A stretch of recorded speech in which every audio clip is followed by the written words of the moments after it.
मंगल मंगलकारी वैश है मंगल मंगलकारी। शमशान वासी हमारा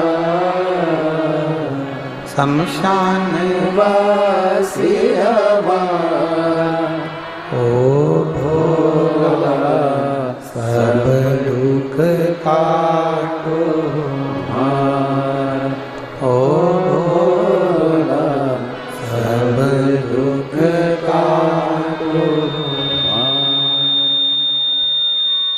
भगवान देवाधिदेव महादेव त्रिकालदर्शी कैलाशी अविनाशी भगवान शिव जो संपूर्ण विश्व का कल्याण करने वाले हैं, ऐसे देवाधिदेव महादेव की कथा कर रहे हैं, शिव तत्व कर रहे हैं।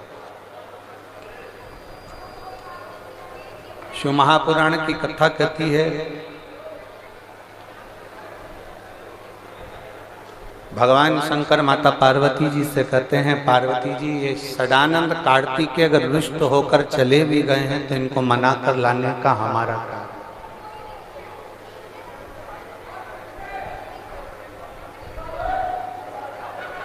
बुढ़ापे का एक परम आभूषण है।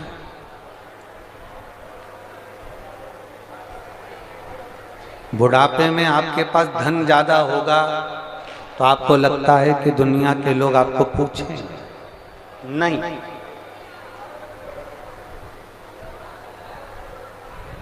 बुढ़ापे में क्या आपके पास में हो कि आपके पड़ोसी भी आपको 2 रोटी दे दें, आपके बच्चे भी आपको 2 रोटी दे दें, आपके रिश्तेदार भी आपको पूछ लें, आपके कुटुंब वाले भी आपको पूछ लें। बुढ़ापे का परम आभूषण क्या है? बुढ़ापे में क्या आपके पास होना चाहिए कि आपके बच्चे आपको प्रेम करें, आपके रिश्तेदार आपको स्नेह करें, आपके परिचित आपको 2 रोटी दे दे। बुढ़ापे का परम आभूषण बुढ़ापे में क्या होना चाहिए एक व्यक्ति के पास में? तो शिव पुराण कहती है बुढ़ापे में धन तुम्हारे पास में है उससे मतलब मत रखना, बुढ़ापे में जमीन जायदाद तुम्हारे पास है उससे मतलब मत रखना। बुढ़ापे का परम आभूषण है मौन रहना। जितने चुप रहोगे उतने दुनिया के लोग तुम्हें पूछें।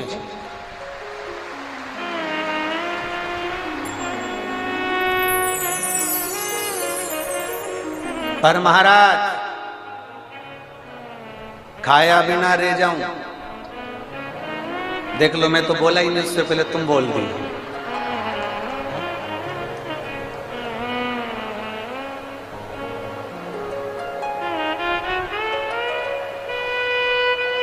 बुढ़ापे का परम आभूषण है तुम्हारा चुप रहना, तुम्हारा मौन रहना, एकदम साइलेंट, एकदम चुप। पर जैसे जैसे बुढ़ापा बढ़ते जाता है शंकर भगवान पार्वती जी से कहते हैं, पार्वती एक बात याद रख ले, दुनिया के घर में तो एक लड़के की एक बहू आएगी, पर पार्वती तेरे तो गणेश जी की 2, कार्तिकेय जी की 2, शंकर भगवान के परिवार जैसा कोई परिवार है? कितना बड़ा नाते रिश्ते कुटुंब कबीला, कितने बड़े संबंध है।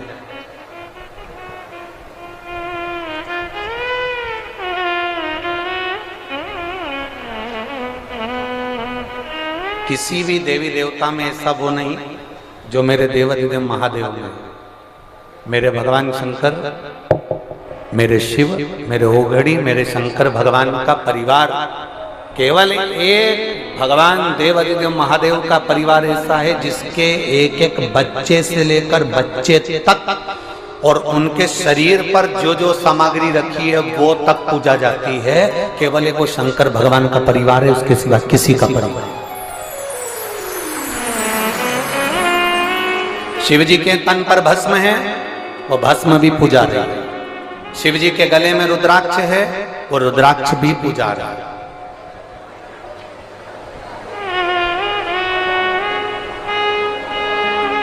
शंकर जी के गले में सर्प है, वो सर्प भी पूजा रहा है।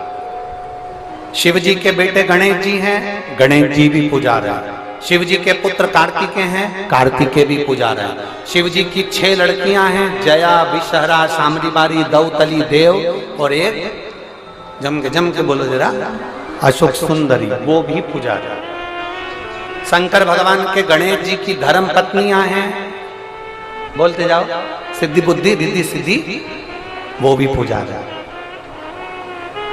रिद्धि सिद्धि के पुत्र हैं, जम के बोलो, शुभ लाभ, वो भी पुजारी। शुभ लाभ के भी पुत्र हैं, आमोद प्रमोद, वो भी पुजारी। गणेश जी की एक बहन है, वो भी पुजारी। तो शुभ लाभ की एक बहन है, वो भी पुजारी है, संतोष। संपूर्ण शंकर भगवान के परिवार को देखिए, संपूर्ण शिव जी के परिवार को देखिए, सबकी पूजन हो रही, सब। केवल एक देवल महादेव का परिवार एक ऐसा है, भगवान शंकर का परिवार केवल एक ऐसा है जिनकी पूजन सब परिवार के एक बच्चे से लेकर बड़े तक की पूजन हो रही है। उसका कारण केवल इतना सा है, शंकर भगवान चुप रहते हैं, मौन रहते हैं, अपने परिवार के एक बच्चे का पूजन स्वयं शंकर और पार्वती ने करा। इसलिए आज संसार के लोग भी शंकर भगवान के परिवार के बच्चों का पूजन करते हैं। अब हमारी गलती क्या है? सास को 24 घंटे बहू की निंदा से फुर्सत नहीं है। थोड़ा बुरा लगेगा, ए रेवाड़ी की जीजी, ए ताई, बताओ, बहुत सावधानी से सुनना।